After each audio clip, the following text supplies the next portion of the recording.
L'Union sacrée car dans le bac. Eza blanchisserie. Oui, bon ba criminel, ba génocidaire, ba union so oyo, ba sungambo kate développé. Tous ces gens que Kabila a rendu des services, Kabila les a façonnés, c'est un monsieur comme Bati. Kabila lui a tout donné. La santé financière, la santé politique, la santé physique. Parce que bah parti le roi bah AFDC, bah MSR, bah ACO, bah ARC, bah INADEC, bah INAFEC. C'est qui va parti créé par Kabila. Sacré c'est bien bon maman. Tout ça c'est là, mais bateau bah yoana. Est-ce que bah péto la mi à solo?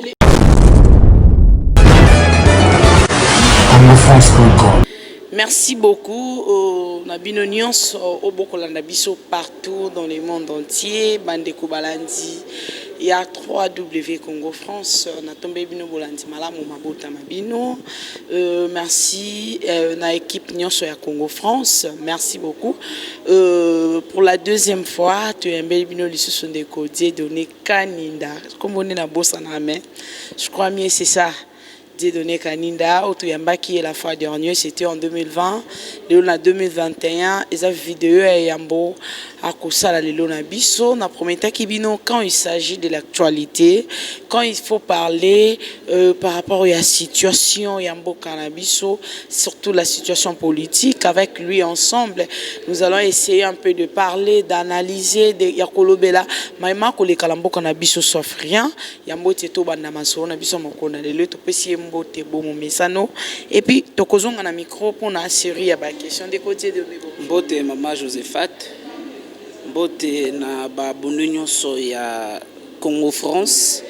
Et puis, me veut le meilleur na bango, parce que tout à qui ko sepela, Mobu Yasika, Mobu Elekaki, to Kutanaki na Mikakatano Ebele, entre autres, il y a crise sanitaire. Oyo penza betaki mokili mobimba etaki biso par terre. Mais na makasi pe na ngolu ya Nzambe abateli biso asungi ti lelo mokolo lelo tozawa.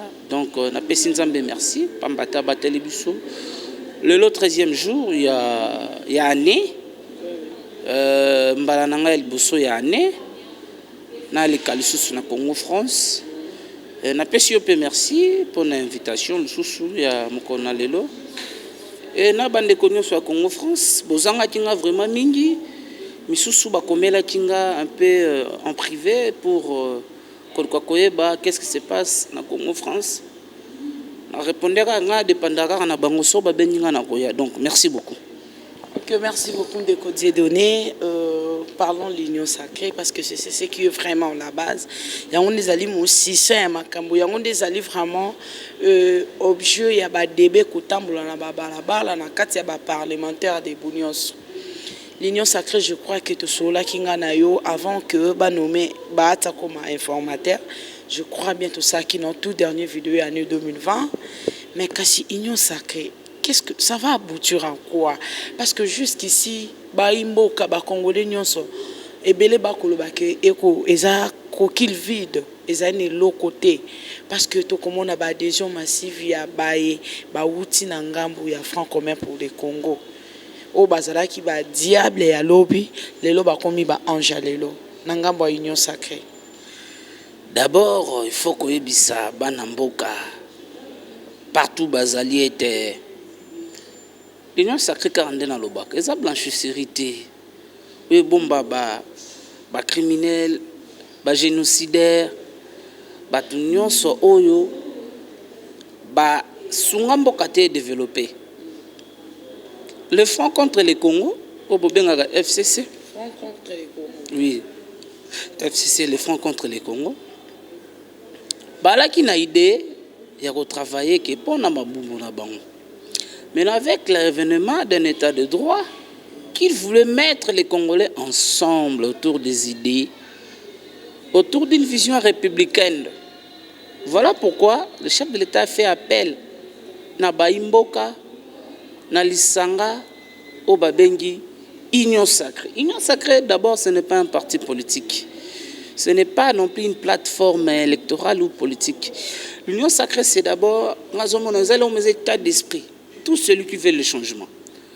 Le chef de l'État a rendu compte à la nation. Il a dit à la nation qu'il ne pouvait pas permettre un accord, quel que soit son État, et dépasser ma prérogative naïe. Biso tout le monde qui comment mon konzambo kazaki bloqué na misala naïe. Mais nande ba bengi union sacrée. Mais qui sont dans cette union sacrée? Mais ce sont les diables d'hier. Et c'est ba petolami à solo. Ce sont les diables d'hier. Les gens qui ont aidé Kabila à échouer, les gens qui ont pillé ces pays avec Kabila, ce sont eux qui sont dans l'union sacrée. Non, Mende n'est pas dans l'union sacrée. Les Mbikaï, les Bati, les consorts, ils sont nombreux. Surtout Bitotalaka, Moko na Moko. Tous ces gens que Kabila a rendu des services, Kabila les a façonnés. C'est un monsieur comme Bati. Kabila lui a tout donné. La santé financière, la santé politique, la santé physique. Parce que parti le roi FDC, MSR, ACO, ARC, UNADEC, INAFEC. C'est qui parti créé par Kabila. Kabila a créé parti. Parti alimentaire, il y a PPRD. Aujourd'hui, des traîtres qu'ils sont, ils ont trahi Kabila pour rejoindre l'union sacrée. Et on va continuer à Bongo. Les lois qui union sacrée, président Félix Salomé, non. Il faut que les politiques congolais basent à la sens à humanisme, qui bomotoboa qui wapi. Ngoïka Sanji vient dans l'union sacrée. Maman, soyons sérieux. Mais ils disent qu'ils sont venus pour l'intérêt de la population. Non, ils ont été longtemps au service. Ils ont été longtemps aux affaires. Là, on a service, il y a peuple. Et le long de comme un service, il y a peuple. L'union sacrée, c'est bien bon, maman. Tout ça, c'est là. Mais, bateau, baïwana. Est-ce que Bapeto mis à solo? Les gens se posent des questions. C'est quoi vraiment l'union sacrée? Parce que jusqu'ici, les gens ne comprennent rien. Tout le monde aura les gens se posent des questions. Vous allez poser des questions. Moi, quand il va pandisango, lobby a posé et pas un ministre à médias, Jolino Makelele, qui était incapable de nous expliquer c'est quoi l'union sacrée. L'union sacrée, c'est d'abord une philosophie qui voulait mettre les Congolais ensemble, autour des visions, autour des valeurs. Batouba habité, Balembi Kosalela, un individu. Il est maintenant temps de servir la nation, il est maintenant temps de servir le peuple. Maintenant, comment on peut servir ce peuple si vous continuez déjà, ou vous avez déjà dans votre esprit l'esprit de travailler pour les partis politiques. Voilà pourquoi toutes les adhésions massives, oui, c'est bien bon. Est-ce que va changer? Non, maman, fonds commun pour les Congolais existe à rater, ils ont raté. C'est toi qui l'as dit. Non, le FCC n'existe. Le FCC, c'est un conglomérat des opportunistes de très mauvais goût. Batounia Soba quitter FCC pour rejoindre l'union sacrée. Dans leur bouche. Qu'est-ce qu'ils reprochent du FCC? C'est le gourmandisme du PPRD. C'est la dictature qui régnait là-bas. Quand le PPRD parlait, c'était l'évangile. Alléluia, amen. Et c'est ça, ce qui est à la base. Il y a destruction, il y a FCC. Aujourd'hui, quand je vois le chef de l'État honoraire, comment on dit Belé Bongo, c'est une façon, ça doit interpeller notre chef de l'État. Ce sont les mêmes personnes qui vont trahir Kabila Lelo pour Bayanaye, et ce sont les mêmes personnes qui vont trahir Yelobi. Avantage, c'est une union sacrée, population, on a œil vigilant vis-à-vis de Batouana. Toyebi qui est qui a fait quoi, qui faisait quoi. On sait, on connaît. Même les Bitakwira, tout ce qu'il peut faire comme de bruit là, tout est bien. L'union sacrée, c'est bien, mais il y a des gens, ils doivent se taire. C'est de la honte. C'est de la honte. C'est de la honte. Mais l'impossible n'est pas dans la politique. Bien sûr. Mais la politique veut aussi la constance. Ce n'est pas, hier tu étais kabiliste, dans les 48 heures tu deviens tshisekidiste, pire comme le professeur Njoli parle. C'est anormal. Lelo Bineli Kabila, Lobo Bineli Chilombo, Lobiruno Bineli Boy. C'est inadmissible, maman. Yangoana, nous soutenons l'union sacrée pour de valeurs. Nous ne soutenons pas les individus qui sont anciens de l'union sacrée. Maintenant, aujourd'hui, l'informateur, le président de la République a choisi, est-ce que le choix du président de la République est vraiment choix comme à l'âme? Parce que Bélé Bokoloba, que non, n'est pas un modèle, c'est quelqu'un qui a travaillé avec Kabila, mais on peut beaucoup un modèle. Il y a pas député Bélé, il y a pas de député Bélé, papa Molière Balobaki déjà, Tolobaki ou à Kosana Mabete au Fundaï. C'est un informateur, les lois qui apprendre que le Premier ministre durera quoi. Wana président Félix Torbenga a un bon sens. Nous ne voulons pas armer nos adversaires sur le plan argumentaire. Parce que quand on sabati primature, ils ont lukabato bautina Kabila bazon aux affaires. Tant que Kabila a échoué, Kabila n'a pas échoué seul. Kabila lui-même avait reconnu qu'il n'avait pas 15 personnes autour de lui. Donc les Bochab, les Minakou, les Bahati et consorts, ils n'ont pas permis Kabila de réussir. Et ce sont les personnes qui, tout le monde a surtout le chef de l'État actuel, n'a pas fonctionné sous Yaminene. Lila la ropola, il y a bien Basangisaka Yangote, et Balanagate. Les Bahati, Baladeba Malala ropola. Tant que vous avez pembe na bateau ba sans tâche bateau ba iba misolo l'état te bateau ba kwambongo l'état te ba police yango. C'est ce que nous ne voulons pas. C'est ce que nous ne voulons pas. Bah, ça a été plusieurs fois ministre dans ce pays. Tout à tout, ministre du Travail, Prévention sociale, ministre de l'Économie nationale, ministre du Plan. Est-ce qu'il peut faire son bilan en tant que ministre du Travail? Combien de Congolais ont appelé ça misala? Il était ministre de l'économie nationale. Est-ce que l'économie nationale de notre pays a été stabilisée sous son règne? Il était ministre du plan dans ce pays. C'est un système de planification qu'il a laissé dans notre pays. Et aujourd'hui, moi je m'incline face à la décision du chef à identifier majorité pour y bango bien. FCC a identifié Batouana, à rendre compte, Mokonzamboka a nommé premier ministre Mboke Tambola. Mais disons un peu, le Premier ministre est déjà en place. On suppose que le gouvernement Ilukamba, Bakeïté, ils sont toujours. Mais le président a nommé un informateur. On suppose qu'il y a déjà une majorité parlementaire avant de nommer un informateur de cocaïne. Pourquoi pas que le président avait que le Premier ministre a démissionné, le gouvernement Ilukamba Kendi, après avoir nommé un informateur. Mais lui, au moins, il a nommé un informateur. Et puis, il a appelé encore ses députés. Là, déjà, le président, là, qui est déjà majorité parlementaire, il y a union sacrée de cocaïne. Faisons un peu l'analyse sur ces dossiers. Il ne faut pas massacrer mon nom, c'est Kaninda, c'est pas Kaïba. Kaninda, pardon. Pas massacrer mon nom. J'ai confondu avec mon confrère journaliste. Non, Diego, c'est un ami. Kaïba. Non, il ne faut pas me confondre avec Diego. Donc, le problème, c'est que... Faisons un peu l'analyse sur ce dossier. Le Premier ministre est réputé démissionner. Par élégance, il pouvait démissionner. L'informateur a quel rôle?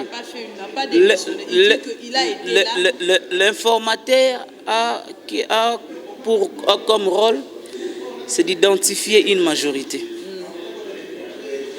Et cette majorité qui permettra au chef de l'État de nommer un Premier ministre. Mais maman, réfléchissons.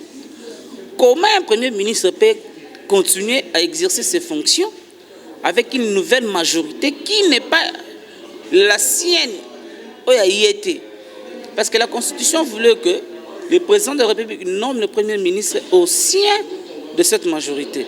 Et si celui-ci n'est pas connu, le chef de l'État va confier la mission d'information à une personne de son choix, c'est le cas. Inou Kamba est réputé démissionnaire. Il est réputé démissionnaire parce qu'il ne peut pas continuer à être là. Le choix informateur, le chef de l'État, a bel et bien respecté la Constitution. Il n'y a même pas une violation de la Constitution là-dessus. Mais dans notre État, il y a un Premier ministre. On suppose qu'il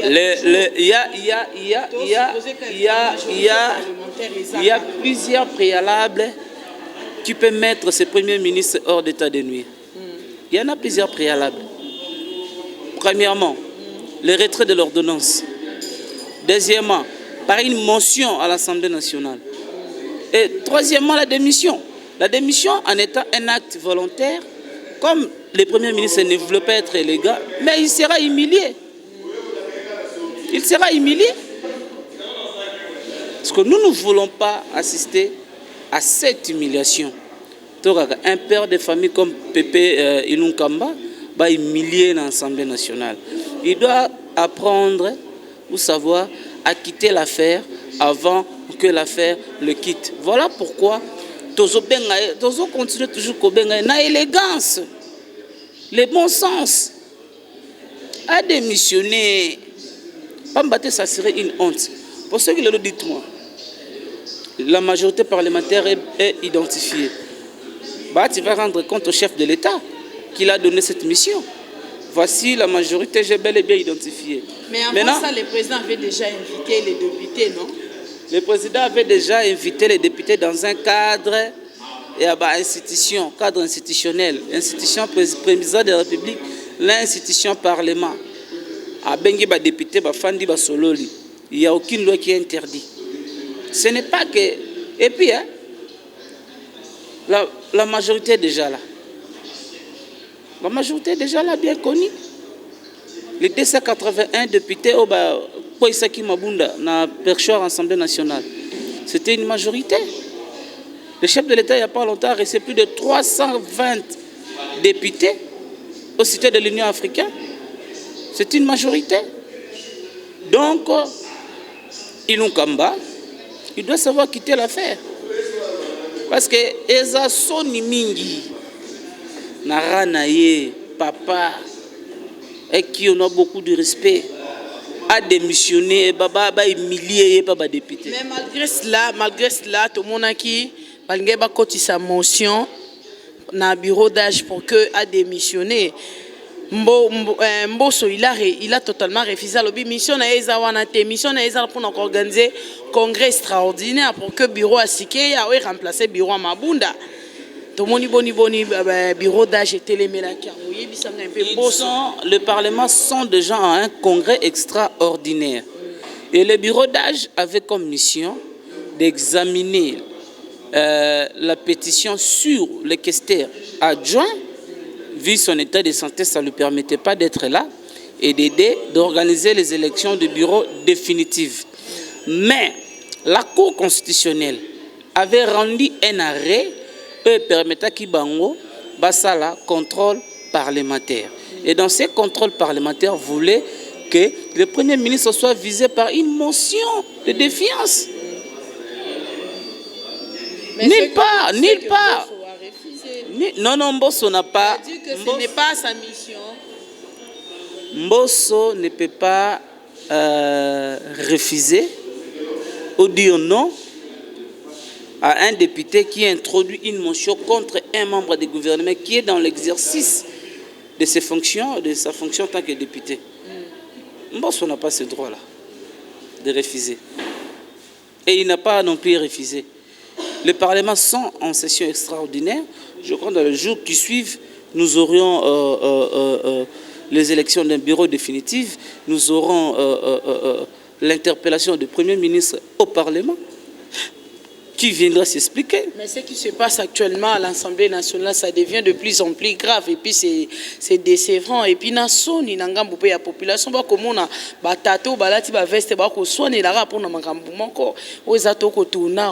au lieu que les pays avancent, c'est important. Vous vous tournez en rond et puis vous, Kaïnda, vous de l'IDPS. beaucoup soutenir ma bêtise. Vous voyez pas que non, bon, aider peut même chef de l'État à avancer par rapport à sa vision. Makambozo le cas na Parlement, ils ont une guerre démocratique. La démocratie voulait que mettre en jeu les principes contradictoires. Ouais, lobby oui, lobby non. Mais tant que lobby oui, lobby non, tant qu'il y a un moment dans l'élection, il y a les députés mal formés, mal élus, bakenda kobimisa bitumba batransformata kango na sala box bakenda kobotolaka kwesa tribune ya Assemblée nationale non bazobanga omoni batu ba FCC ndele bakomi na suka c'est ce qui fait que bakomi kobanga bazobanga FCC comme na suka ten yone mtozuru ba mama FCC kufa bazobanga FCC kufa mote Kabila kimi déjà ba ndeni ba wana pe ba ekotondisa union sacrée ba petola mio ba petola mitin mais basaka na ba fonction na bango na compte à FCC. Parmi eux, il y a des ceux qui sont de ministres, mais FCC. Oui, il est ministre de la place FCC. Parce que, actuellement, bango sont en cours. Tant qu'on va révoquer bango, tant qu'on premier. Et puis, pourquoi bazo viser premier ministre na motion? Parce que si le premier ministre tombe, le gouvernement tombe, cesse de plein de droits. Si le premier ministre paye, le gouvernement perd boulot et paye. Yangozoka bazobanga FCC ndazana etikala so ya 4 10 6 personnes baba tikala na Kabila FCC zaka lisusu te kufa Kabila za posa batika ya pema Kabila ndaki wana ke na ye batika ye batika afana na Lubumbashi batika sa makamna ye ayebisaka biso sacrifier jeunesse c'est le temps à récupérer jeunesse soit sacrifier batika mwana bato pema mwana bato mama sifa batika ya pema asala makamna kipe famille na ya kipe bana na ye ba junior ba sifa ndeko Kayiba to mona ki ba prisonnier belé babima ki ba bénéficier qui na grâce présidentielle entre autres il y a eu des dicapins depuis bureau na yo bazaki na bango puis on a vu le DG à OVD quelques 2 jours au bazar qui suite na kati affaire à 100 jours babimisi bango ba bénéficier na grâce présidentielle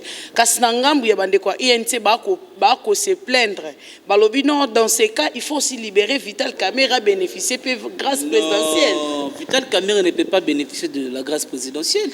Mais la procédure est non écoutez Vital Kamerhe a été condamné aux premières instances ba kendaki na appel procédure est en cours.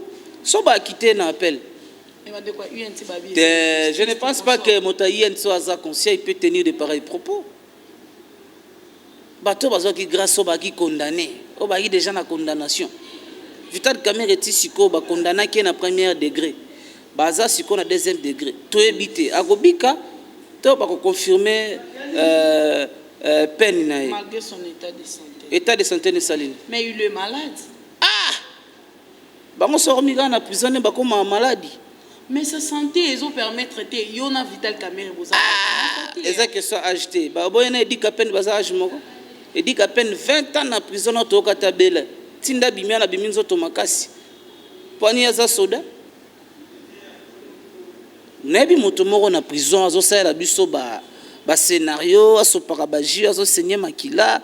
Motona babimisa lobi tozo zele na hôpital to moni na banganda buski kwititi awa mutu moko boye na otanga kombote na bi mais ta ba politicien congolais nde bazala ta ba libanda ba preso so continue boloko akomi maladie yango maladie yango Vital Kamerhe so ka zobela ba meme na ngalima ba meme na 51 ba yani na mama emu akutela na forme poche non ba médecin na ba senga il faut ba évacuer yango maladie ni nango bango ba bela ke senga ka ba évacuer bon libanda mboka ba médecin spécialiste ba te maladie ni nyo bango ba bela ke soka ka yeba ba politicien congolais ba beli esenga tozo banga obima kuna ba jouer sous na rapport mapping pour moi te o akina mais na kata rapport mapping tout monde peut ba o ba ina kata union sacrée basé belé basé bébé ko batama pour na protection to ndenge union sacrée bas sanguinaire baza bas seigneur de guerre Parce que, et puis si c'est l'autre, la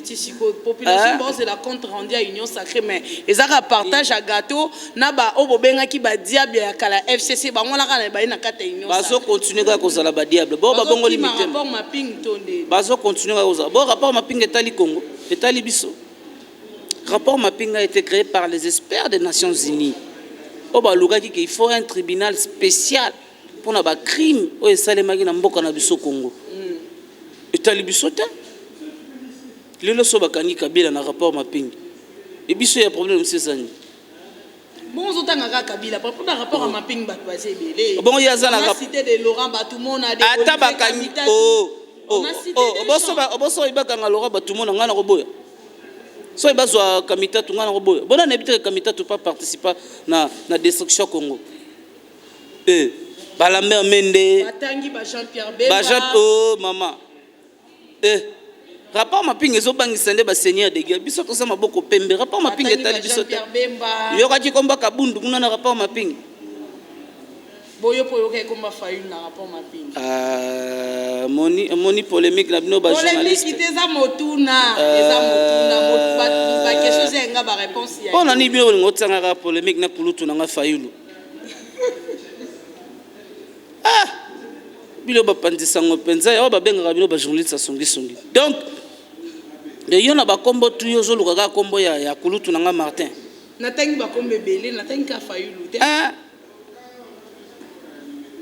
rapport mapping maman et les autres s'appellent Sabat 60e non sur la liste aujourd'hui mbala déjà bandi yé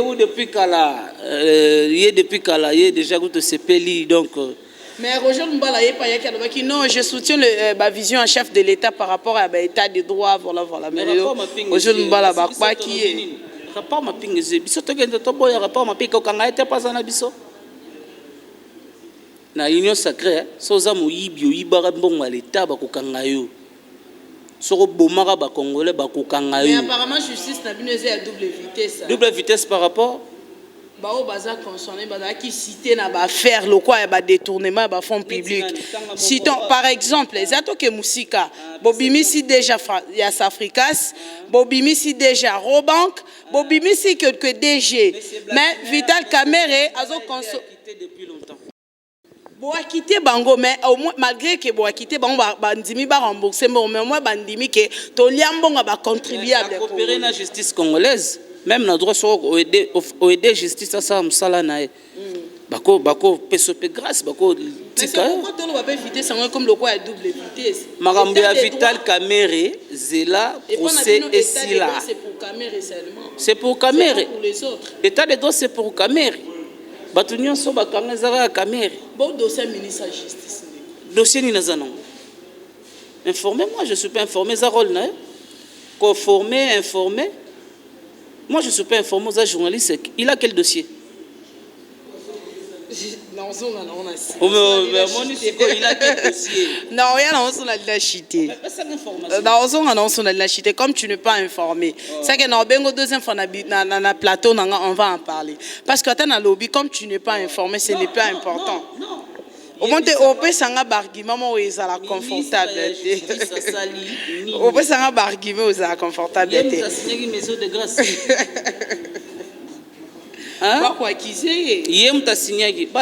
Lui, il a exécuté l'ordonnance présidentielle en tant que le ministre tutelle.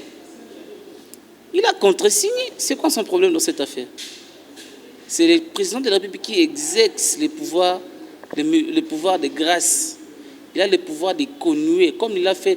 Et puis, Nia, c'est Salemi n'a affaire, il y a Idi Kabi. Idi Kabi était condamné à mort.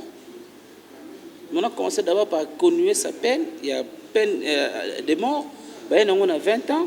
20 ans, il grâce Batiki. Papa Leta Mangasa. Wazaki responsable des services de renseignement. Papa Leta Mangasa Zalibanda. A bénéficié de la grâce. La grâce présidentielle. C'est bien bon. Comme on a le colonel Edi Kapen Libanda. Mais il se pose encore une question. Lui, il a été dégradé. C'est comme Bimisi. Il a Edi Kapen na bagalon et a deux têtes encore. Mais Bimisi qui est au monde qui présence fait la garde républicaine à résidence. Il n'y a que la garde républicaine. Oui. J'étais chez lui à la maison. Moi également, j'étais là. J'étais chez lui. J'étais jamais vu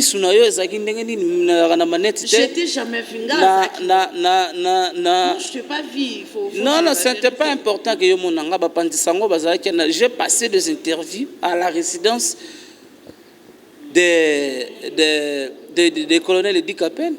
Nulle part dans la garde républicaine. Kaka yondo monaki bango. Kaka yondo ebi manga ministre de la justice zana obiso to ebité. Ah, soza prophétesse, gloire à Dieu. Parce que merci beaucoup. Parlons d'abord. Il y a écran prophétique. Écran prophétique est comme une église nette de Kaouke, comme on a 12 ans, le Kodi, mais mon église nette. Écran prophétique, Nayana. Parlons un peu de l'histoire. Il y a ce congrès extraordinaire. 12 millions et Kobimakuna. Sous ma bunda boganga kapona ko organiser congrès extraordinaire, c'était 7 millions si je ne me trompe pas. Oui, c'est un qui est bas destitué Jean-Marc Aboun, mais oh il y a bien 12 millions. Ils ont bêta maté. Silence radio. Dites-moi un peu. Entre-temps, les gens ont besoin d'argent. C'est un plénière ou c'est une plénière qui rassemble les membres des deux chambres. Ils ont convoqué selon les matières à traiter. On ne peut pas convoquer un congrès pour destituer un membre du bureau d'un parti politique, d'une partie, je peux dire, d'une assemblée nationale. Non. Il faut rectifier d'abord par là. Les 7 millions, Jean-Marc Aboun a dénoncé, c'était pour organiser les congrès. Congrès à la région, à défaut de jour. C'est ça, c'est que le président Kaboun avait démissionné. Mais tous ces chiffres-là, les bureaux d'âge n'ont rien inventé. Bakoutiango na tiroir. Les lois de tuer surtout kake, c'est extraordinaire des académies bon organisé bongo. L'État congolais a bimisaka 12 millions na caisse à l'État. Mais tous les anciens sessions extraordinaires et les cas sous Bochab, sous Minaku, sous Mabunda, sous Bandar non na caméra likolo. Tout ça, bon, on a pas qu'on a besoin de mon côté. Il y a 12 millions, le bureau d'âge n'a rien inventé. Bah, je suis en train de faire bureau d'âge, bah, on a innocent, bah, Philippande, bah, on pour rien. Et surtout dans le bureau, moi, je suis jeune. Dans ces bureaux d'âge, je dois soutenir mes amis qui sont là-bas, la jeunesse. Le rapporteur du bureau d'âge, Gaël Boussa, il a le soutien de toute la jeunesse congolaise. Madame Namassi Aminata, elle a le soutien de toute la jeunesse congolaise. Na doyen Mbosso Koudia Kwanga. Topé sa bango chance, va organiser l'élection, il y a bureau définitif. Batsa ko Vilipande bana batoma 12 millions. Non, ba kutiango wana ba inventer le côté. Ce qui s'est balandela. Madame Abunda s'est retrouvée en prison, Mina s'est retrouvée en prison, Bochab s'est retrouvée en prison. Kamere bakobakisele sous peine pour être déjà en prison parce que bablo kane bandi banda bangwana nyos puis somme moko mbongo zako bimana na réserve moko na assemblée nationale et mbongo peut perdre bakabola rango ba cadre peut perdre maman bila gestion ya mabunda na niveau assemblée nationale au fungola munoko gagna maman mabunda sali sonia ba maman Absolument beke ba pesi mama na tête et Assemblée nationale aux en motema kibo mama za mutamalamu mutaboboto rassembler mais maman yakuna mobomi maman elle ne s'est pas respectée mon konzamboka yoke dans un cadre privé mon konzamboka lobi makamyo o recadrer mon konzi madame Mabunda fata la peuple congolais asenga ba mama ya Congo pardon oyo ya yokisi soni mais asenga déjà pardon iwapi Wap. Asenga pardon qui moyibi na Assemblée nationale asenga pardon te ayo senga ba mama alega ba pesi passe nerten salo ba mama ya Congo bolimbisanga asali soni ya ba mama Zara Bongote. Elle n'est pas la première dame à être présidente de l'Assemblée nationale. Il y avait une maman Joséphine, si je ne me trompe pas. Elle était la présidente de l'Assemblée nationale. Maman on a sala ba bloko boshab mabunda salita. Nana respect mingi na ba mama. Na senga na mama Janine Mabunda. ata le peuple congolais senga bango pardon. Et si donc convocation c'est extraordinaire. La chiffre là va passer à 12 millions de dollars. Moi je suis contre ça. Malgré Bakutiangwana, mais il peut aussi revoir ça. Pourquoi je suis contre? La population va souffrir. Banzele zate maman. Nzela ya bongolo awa. Elles sont pratiquement impraticables. Ki mwenza nzele kufi. Avini ki mwenza ebandi na rompo Victor siki tikuna na ezo. Nzele zalaka te. Soki na lingwa la na rompo Wuleri. Na mambula so ebeti fo balugelo boatu. Poleka. C'est dit à quoi? Baka niveau boucher. Chantilingo bilela so Kinshasa bopeto kana ba panu. Abeti saka concert à Kinshasa bopeto. Tala ye lisusu na likanisa kanga Zandu le 20. Vous voyez combien de gens vont rendre na chômage? Zandu anabi ki saka bato belé. Kasi marché central ba okanga mpona mamba Covid depuis bilenge bandeko na biso ba bilenge na biso ba non. Lorsque on est un chef ba profitera tene lorumo polo kagena na bongisa. Bandeko na biso ba jeune ba tekaka na ba chaer ba coopéra ba lesaka ba famille wana. Parce que tabo kanga bo tenir compte na bango. Bo sala wenzeni ni wana. Ba wenzeni asala sala na ba commune. Ba sala na Kabinda commune na Kinwana. Wenzarai tala ndenge lingbala comme salité ba mama tout ya ballon ba tondi wana na prince na risque même à danger. Bandeko na biso na ba courir. Tout ça ça lobi que bolingaka été. Hein? Donc ngobila tala PPRD bat bayela biso. C'est le fruit du PPRD.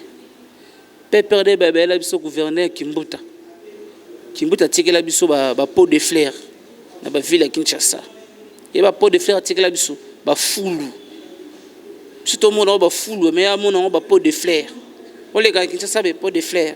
On a ba na bala kini bogoyoka. Boye so gentini ngobila Kinshasa bosoto. Kinshasa bopeto. Avec quelle vision? Ko betsa ba concert. Kinshasa bopeto. Ko kanga wenze zando. Combien de mamans ba kota chômage? Réfléchir maman, faut réfléchir. Combien de bilenge o ba kota chômage? Et ba to ya criminalité, to ya kuluna. Otozo bunde sila ba masa na biso ba ngana ba machette ba tsana se ba koma ba na kwata na zandu ba mo coopérer. Oui besoin que ça pense ko vie roboto la lisusu. C'est ça vraiment maman. To lingaka Congo. Merci beaucoup Ndeko Dieudonné, to comme presque na suka mais kasi yambo ete to chité to kilina sur le plan na maimatali éducation ya mboka la biso. Tu es bien que dans l'année passée, batanga ki malamu te pona mamba Covid. Mais ba matisi bango ba classe. Bana batangi kaka na première période batangi ka batan mukie. Est-ce que pensez-vous vraiment que bano batangi na tan mukie? Bano babandi na ba degré élémentaire le quoi na ba première primaire. Est-ce que pensez-vous que bana na ba ko retenir quelque chose na mutu? Est-ce que ko kanga ba école ndezala ki priorité? Kotika ba bar, ba église, ba terrasse tout consort. Boele non koka ba église, ba bar, ba distanciation sociale so to tambo tozu mikonga na to tambolia. To komona ke ba geste barrière ils a respecté té. Mais bondimi d'abord ko sacrifier bana oba kotanga obazali ba futur cadre mboka na biso baza sacrifier pour na matali covid angweza kaka pour na ba école entre temps ba plénière ko ça na assemblée nationale ils a déjà plus de 500 députés na kati lelo bana bazali ya kokanga. Dites-moi un peu, est-ce que ezala ki priorité nanu kokanga nanu ba école kotika ba église kotika ba bar kotika ba boîte de nuit? Ça fait très mal de voir les enfants à l'école. L'année passée, nous en sommes conscients suite à la pandémie. Mais nous voyons que comme trop, il faut le ministère de l'EPST, mais quand même, que ça, solution à Parce que pays au Banaba qui classe, vous voulez engendrer quel type de citoyen à l'avenir? Quel type de citoyen que vous voulez avoir dans ce pays où les enfants n'étudient pas? On doit réfléchir sur ça, maman. Donc cette situation nous fait mal à l'aise, nous rend vraiment malades. Bah, Congomani, tout ça vraiment la crise sanitaire, tout ça n'angwa, tout s'habituer à Rosala nango. Mais aujourd'hui, ndenge tozomona bana ya kelasi baza andaku. Misusu déjà bafutaki ba frère na bango. D'abord bandi kelasi on en retard, ba banda classe na septembre mais ba bandi na octobre. Et octobre bakangi na décembre. Tala baza na ba retard. Et classe en ligne au ministre bakonga zotsa. Est-ce que c'est tous les élèves bakana TV? Puis chaîne néona nezora na TNT. Biso bamboka na ba quartier na biso ya ba passion to fandaka. Bana na bazana on a problème. Ya resomba télévision za na TNT. Ya resomba décoder pour batala Edic TV, chaîne na bango na éducation. Non pas seulement on roza na TV au sombi. Courant est-ce que ça non permanent? Tout ça faut faire des études. Quel type ya bana to ya bilenge to nyitozo na Congo? Alinikin c'est pratiquement toute une année bana batangité. Parce que toute une année ça fait très mal. Donc vraiment le kamba Covid nzambe kaka sunga. Tozo mona penza que il y a vraiment encore à boire et à manger dans cette affaire. Voilà tout ce que nous pouvons dire. Mais il faut que l'autorité pour revoir la classe, ça serait une bonne chose. Merci beaucoup. Vous étiez vraiment partout dans le monde entier. Vous qui nous ont suivis, merci beaucoup pour votre attention. Je crois qu'aujourd'hui, on a presque fini avec Dieudonné. Dieudonné, mot de la fin, et puis Potoshite. Au-delà de tout, tozaka na Congo. Congo rande leka, bolingo ya Congo le kabiso. Peuple congolais, aimons les Congo. Moi, je ne suis pas comme bateau tout boebia ba double nation. Moi, je n'ai qu'un seul passeport congolais. Naza ngomi balete misa tuti. Ba misusu bazana soke indi, au mona ya kokatisa pour abimisi passeport français, abimisi passeport belge. Et puis au sein du PPRD na FCC, ils allaient dans la diable. Ah oui. Ils allaient dans la bande quitter. Non, ça, on doit reconnaître. Il y a eu des talents. Oh ben tout faki bango na FCC PPRD. Babiga moto aza bolingo mboka. So batiki mboka évoluer. Honorable Guy Matondo Mafuta nzambe na ngata kombe bimelinga Guy Mafuta Kabongo. Un juriste de formation, l'élu de la ville de Chikapa, un grand mécène sportif, un encadreur de la jeunesse. Il a un bon profil pour accompagner la vision du chef de l'État. Honorable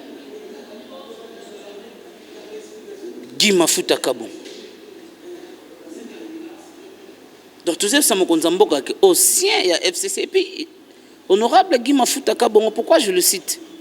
Parce qu'il était parmi les premières personnes. Il y a Ronzi Mambela, il y a Tata Mokonzi. Parmi les premiers pétitionnaires, il y a Robengana Mabunda dans le bureau de l'Assemblée nationale. Parce que c'est un homme logique, un homme intègre. Il ne voulait pas entrer dans des poteaux-poteaux, dans des bouillabaisse. Il y a PPRD, il y a FCC. Quand bien même il était au sein du FCC. Donc ce sont les gens qui peuvent accompagner la vision du chef de l'État. Honorable Gary Sakata, le professeur Sakata. Il peut accompagner la vision du chef de l'État. Maître Toussaint Alonga, Lichili. Il peut accompagner la vision du chef de l'État, le président Fang Diongo, le président Vwemba. na mboka na biso tomonaka bandoki te parmi bandoki eza mpe na bato oyo bazotambusa mpenza baza mpena na souci ya mboka baza mpena na philosophie ya peuple d'abord lokola bahonorable Guy Mafuta Kabongo soki mpenza bapesi ye mpenza ministère mpenza neti ya jeunesse sport loisir culture aosala mpenza mosala wana bien parce que c'est un ami de la jeunesse, il est proche de la jeunesse. Merci beaucoup. Osala koleka Billy Kambale. Bon Billy Kambale asala nini to asalaka nini apa kolala moto komitali bumu munene si na fenea ya ba fenea. C'est un ministre, attention, c'est un ministre. Et je fais quoi? Et je fais quoi? Ça n'engage que lui. Non, cela prouve qu'il y a ça la gamusalate. Mutasala jamais comme na santé wana. Faut ça la mukie. Et ça quand namboka na biso ndeka mutazi musala ko mitali bumu munena. Omona ke muto asala ke lokote. Excellence Billy Kambale, je te salue. Tu salues aussi l'excellence Billy Kambale. Ah, tika patumboliko. Oh.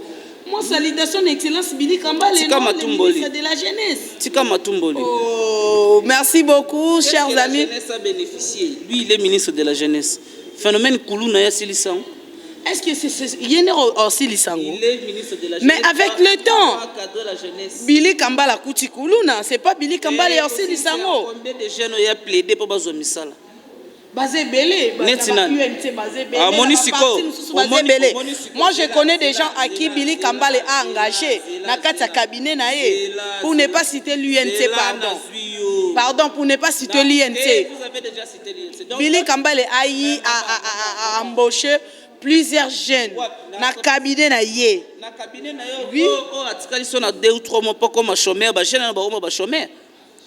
Donc ils veulent nous faire croire que pour ministre engagé mutapesa mtumsa forza la membre ya parti politique polo yo moko lobi yango batu ya INC. Non, donc biso tout côté INC poto so misala pa Kambale.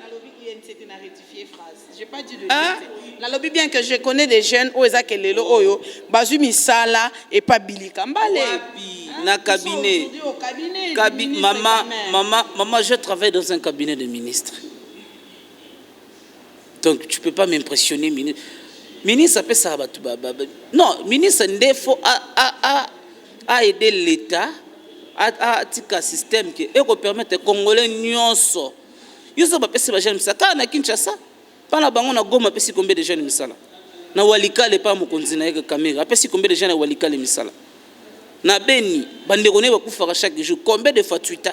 Si vous avez un poste cela ben malgré meeting aérienne mais na beni ba tuer so continuer non maman malgré meeting aérienne on a rien à changer yango muninga na ngamoko ya bisenga na keba na mwana mwasi wana Josephat yo ndire ba utilisera yo pona beti lisola Billy Kambale o pumbwe yo kozoluka ba défense tando zoluko défendre l'indéfendable hein.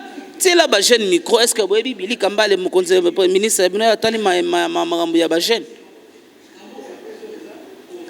combien de terrains nous malgré meeting aérienne mais na beni kuna ba tuer ko continuer combien de terrains ya ba jeunes spoliés oh yé ministre ko kolobate na lingbala mito les champions c'est spolié te lupango ya l'état et ça pour ya activité ya ba jeune Carrefour de jeunes et Tekami awa. Ba tongi ba bloko liboswana. Yé ministre jeunesse azab. Lelo ba terrain ya bale ya ba jeune comme ba terrain bibembe. Heureusement Covid yé mama bibembe pe comme no de la morgue au cimetière. Terrain ya ba bale ngobila kangi triomphal antebe. C'est la jeunesse qui joue ça na terrain. Yé ministre combien de fois à Luka yé bata qu'est-ce qui se passe? Il est le ministre national. Terrain triomphal. Ministre incompétent. Il est parmi les ministres incompétents. Descendre sur terrain, net sur. Nous allons monnaie na terrain. Na salle la guepe mission. Tira na beta manga munanga mususu. Mais répondre malgré meeting aérienne, ba tuerie na Beni ça continue pourquoi? Les gars na Beni ça nous fait tous très mal. Biso na Kinshasa to sepela ki bonne année pendant que kuna bande kuna biso ba kufi. Je suis humain.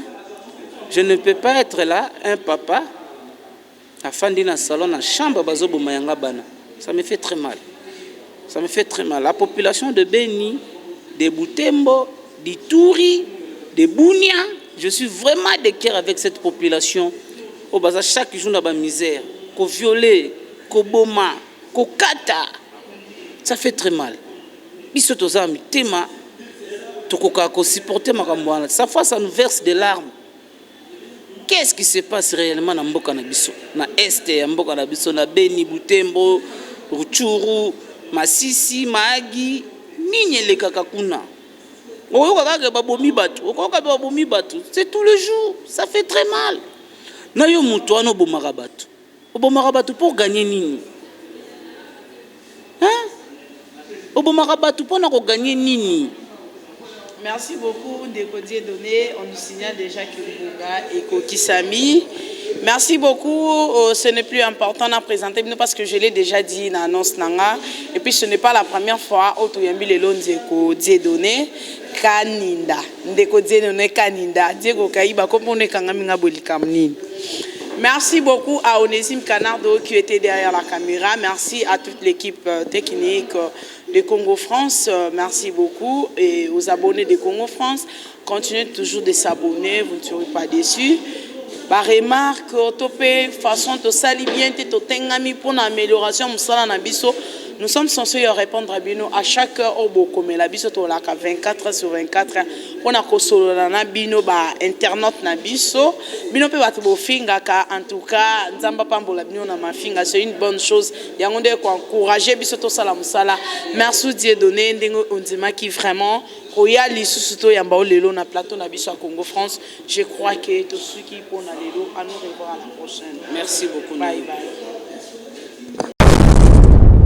Congo France. Bisona bango, bango na biso, bisona bango ekara molai. France.com, site ya Congo masolo ya danger, masolo ya kitoko.